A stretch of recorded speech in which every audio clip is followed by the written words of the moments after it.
If you live alone, have mental illness, and don't believe in yourself, this content is for you. 13 years as a board certified practicing family doctor has taught me a lot about what patients regret right when they wake up in the morning. Imagine if this is you waking up, hitting the snooze button multiple times. Let's say you're supposed to get up at 7 and you get up at 7:30. Right when you wake up, you look at your phone. Whatever that looks like to you, whether it's WhatsApp, Instagram, Facebook. Let's say you posted a post or a video, or let's say you're a content creator. Let's say you're on TikTok and you just finally got monetized and you're doing a TikTok shop. Let's say there was this text message that you sent the night before and you didn't get a response in the morning. What happens right now is that when you're walking to the bathroom to get your dog drink coffee, whatever it looks like, you have developed a resentment.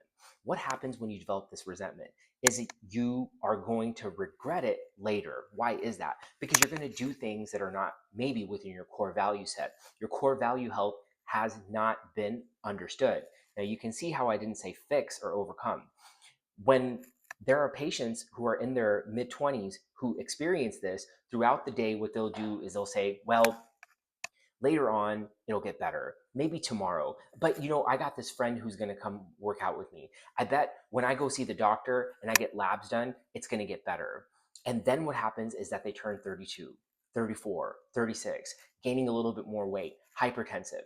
And then after that, continue the same pattern, waking up in the morning, developing resentment, choosing the path of least resistance, trying to fix their emotions, not accepting themselves, and not writing things down.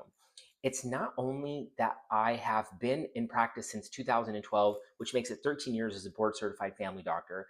I've been in medicine since 1999, and I've been in clinical practice since 2009 in residency. However, throughout this time, I was doing all of these things. And when I resented myself and other people. I hated myself. And what happened was that because of my low self-esteem, my low confidence, I began to drink alcohol, smoke cigarettes, marijuana, and then do cocaine. And I had a substance-induced manic episode in 2018, and I've been sober for almost 7 years now, since July 31st, 2018. And a lot of the time people are like, wow, can you believe this guy? I was in juvenile detention for stealing, for joyriding, stealing jeans and joyriding when I was a teenager. And then what happens is that some of these things I have not accepted about myself. There are some things that I'm still trying to work through over the years. And what happens is that when you develop these types of resentments towards yourself, you tend to do things that are not within your value set.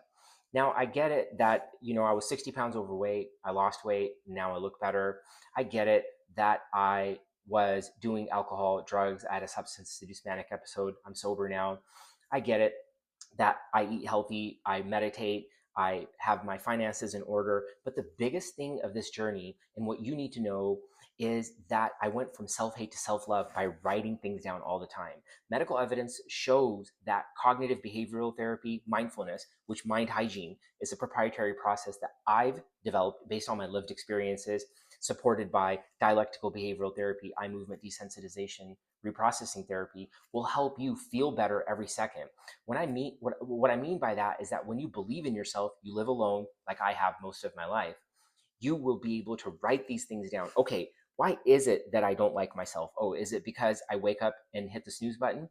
Why is it that I say bad things about myself? Is it that I say that I'm going to eat healthy today and I don't, and I'm waiting for somebody? When you're doing that, you're accepting labeling it. There's nothing to do with it. But when you write it 100 times over and over again, it'll get irritating enough where you might want to do something about it.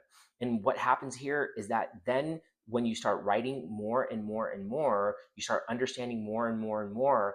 And then finally you get to a place where you're like, okay, I think I need to find the next right person who's finding the solution. I don't want to spend all the money that I've earned over the years on doctors for heart attacks, strokes, kidney disease, and death.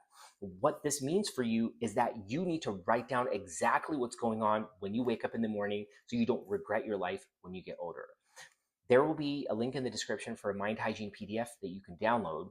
And what I would ask is that if you are inspired by this video, make sure that you write a comment, share it to the people that may benefit from it, and let me know if you have any questions in the comments below. Namaste.